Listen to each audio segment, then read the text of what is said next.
T20 world कपच्या super 8 मधील दक्षिण आफ्रिकेविरुद्धच्या पहिल्या लढतीमध्ये भारतीय संघामध्ये बदल होण्याची शक्यता आहे. साखळी सामन्यामध्ये मोठी धावसंख्या उभारण्यात अपयशी ठरलेल्या तिलक वर्माच्या जागी तिसऱ्या क्रमांकावर संजू सॅमसनला स्थान मिळण्याची शक्यता आहे. काल संजूनं बराच काळ ईशान किशन सोबत फलंदाजीचा सराव केला. तसंच टीम इंडियाचे सहाय्यक प्रशिक्षक रायन टेशनकार्टे यांनी सुद्धा तिसऱ्या क्रमांकासाठी संजूचा पर्याय असल्याचं सूचक विधान केलं. T20 विश्वचषक स्पर्धेच्या सुपर 8 मधील लढतीपूर्वी भारतीय संघाच्या गोटामध्ये चिंतेचं वातावरण निर्माण झालंय. भारताचा वेगवान गोलंदाज मोहम्मद सिराज दुखापतग्रस्त झाल्याची माहिती मिळते.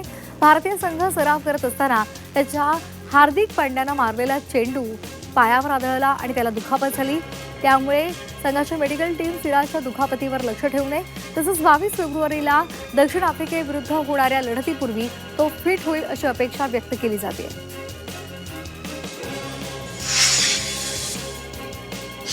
T20 विश्वचषक स्पर्धेमध्ये आजपासून सुपर 8च्या फेरीला सुरुवात होणार आहे. पहिली मॅच न्यूझीलंड आणि पाकिस्तान यांच्यामध्ये होणार आहे. या दोन्ही संघावर नजर टाकली तर न्यूझीलंडचा संघ पाकिस्तान समोर वरचढ ठरत आहे. त्यामुळे आता पाकिस्तानसाठी आजचा पेपर हा बघायला गेलं तर सोपा नाहीये.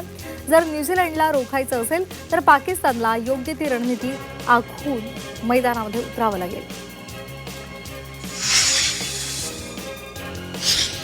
ऑस्ट्रेलियन T20 विश्वचषक स्पर्धेच्या साखळी गटातील अखेरच्या सामन्यामध्ये ओमानवर 9 गडी राखून विजय मिळवलेला आहे.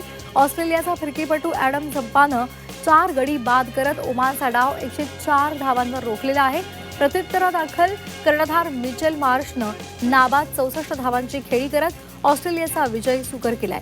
फिरकीपटू ॲडम झंपाला सामनावीराचा पुरस्कार देऊन गौरवलं गेलंय. भारतीय महिला विरुद्ध ऑस्ट्रेलिया महिला संघामध्ये आज अखेरचा T20 सामना रंगणार आहे. सध्या दोन्ही संघ मालिकेमध्ये 1-1 अशा बरोबरीमध्ये आहेत. त्यामुळे आजचा सामना जिंकून मालिका खिशामध्ये घालण्यासाठी दोन्ही संघ प्रयत्नशील असतील. दक्षिण आफ्रिकेनं न्यूझीलंड विरुद्ध होणाऱ्या T20 मालिकेसाठी 15 सदस्यीय संघाची घोषणा केली आहे. दक्षिण आफ्रिकेच्या निवड समितीनं संघाच्या कर्णधारपदी डावखुरा फिरकीपटू केशव महाराजची नियुक्ती केली आहे. T20 विश्वचषक स्पर्धा संपल्यानंतर दक्षिण आफ्रिकेचा संघ न्यूझीलंड दौऱ्यासाठी रवाना होणार आहे. दक्षिण आफ्रिका न्यूझीलंड विरुद्ध 5 T20 सामने खेळणार आहे.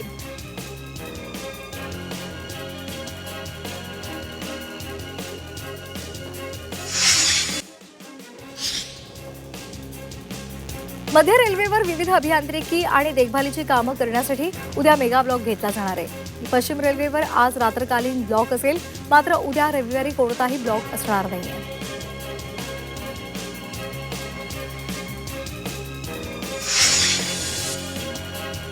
संत गाडगे महाराज चौक ते चेंबूर मोनोरेल आता लवकरच सुरू होण्याच्या दिशेनं आहे. मोनोरेल सुरू करण्यासाठी इंडिपेंडंट सेफ्टी असेसमेंट सुरक्षा प्रमाणपत्र मिळालेलं आहे आणि त्यामुळे आवश्यक आलेले CMRS प्रमाणपत्र मिळवण्यासाठी आता प्रयत्न केले जाणार आहेत. हे मिळताच मोनो पुन्हा एकदा रुळावर धावणार आहे.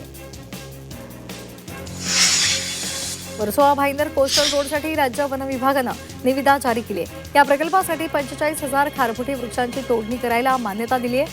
या कामाचा अंदाजे खर्च 2 कोटी रुपये इतका आहे.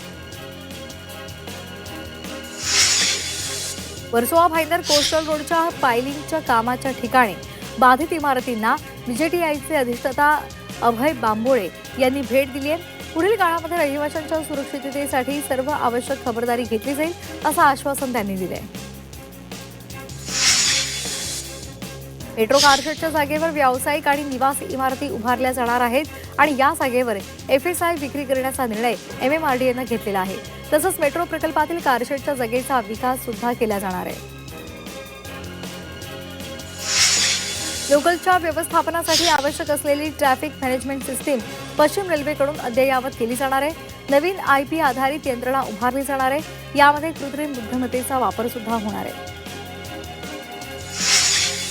कल्याण मुरबाड रेल्वे मार्ग प्रकल्पाचं 0% भूसंपादन झालंय आणि गेल्या 7 वर्षांपासून या प्रकल्पासाठी लागणाऱ्या भूसंपादनाच्या प्रक्रियेमध्ये कोणतीही प्रगती झालेली नाही आणि त्यामुळे हा प्रकल्प कधी पूर्ण होईल आणि कल्याण मुरबाड प्रवास कधी करता येईल असा प्रश्न प्रवाशांना पडला.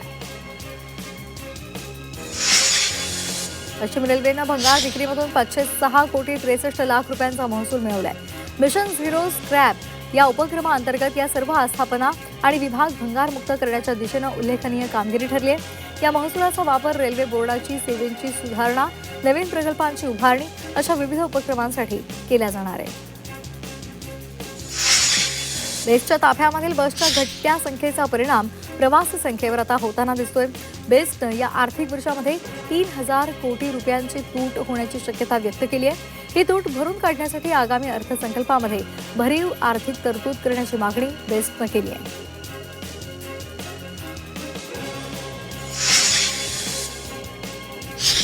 नागपूर मुंबई समृद्धी महामार्गाचा विस्तार नागपूर चंद्रपूर असा केला जाणार आहे। 204 किलोमीटरच्या सुधारित या सरखानास सरकारनं मंजुरी दिलेली आहे आणि या भूसंपादनासाठी 2,353 कोटी खर्चालाही प्रशासकीय मान्यता मिळाली आहे। त्यामुळे या खर्चाचा मार्ग आता मोकळा झालेला आहे।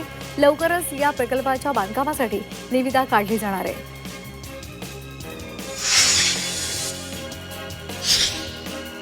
पंतप्रधान नरेंद्र मोदी यांच्या नेतृत्वाखालील इंडिया AI समिटनं जगाचंच लक्ष वेधून घेतलेलं आहे। भारतानं तंत्रज्ञानाच्या मदतीनं मोठी झेप घेतलेली आहे। कृत्रिम बुद्धिमत्तेच्या वापरासंदर्भात 70 देशांनी भारताच्या दिल्ली जाहीरनाम्याला पाठिंबा दिला आहे।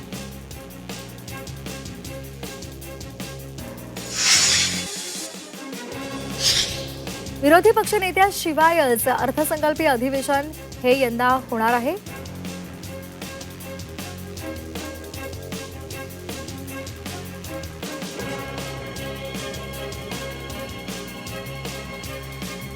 देशांतर्गत हवाई प्रवाशांच्या संख्येमध्ये 3.5% वाढ झालेली आहे। मात्र विमान रद्द होण्याचं प्रमाण जास्त असल्यामुळे वर्षभरात 10 लाख प्रवाशांना विमान प्रवास करता आलेला नाहीये। 8 लाख प्रवाशांना विमान विलंबाचा मनस्ताप सहन करावा लागलाय।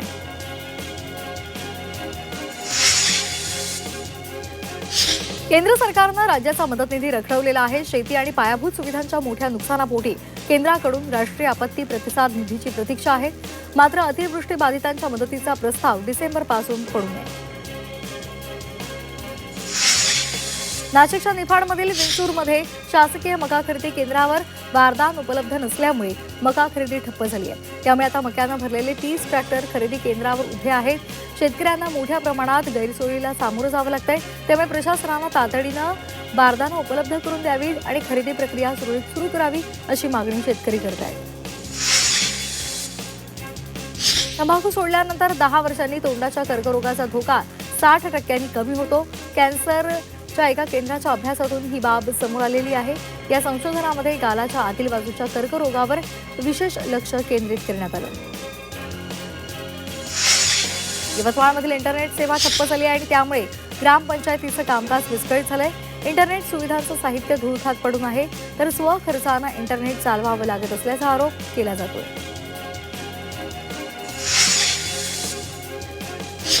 एमपीमधील डिजिटल बोर्ड सुरू ठेवा, अन्यथा कारवाईचा इशारा दिला जाईल असं सांगण्यात आलेलं आहे। टेम्पोमधून बस निघत असताना त्याची तपासणी पूर्ण करण्याच्या सूचना सुद्धा देण्यात आल्या। यवतमाळच्या आझाद मैदानामध्ये मोबाईल टॉवर कामगारांनी बेमुदत धरणं आंदोलन सुरू केले। या आंदोलनामध्ये 16 जिल्ह्यातील कामगारांनी सहभाग घेतला। मोबाईल टॉवर कंपनीकडून कामगारांना सोयीसुविधा मिळत नसल्यामुळे हे आंदोलन करण्यात येत आहे।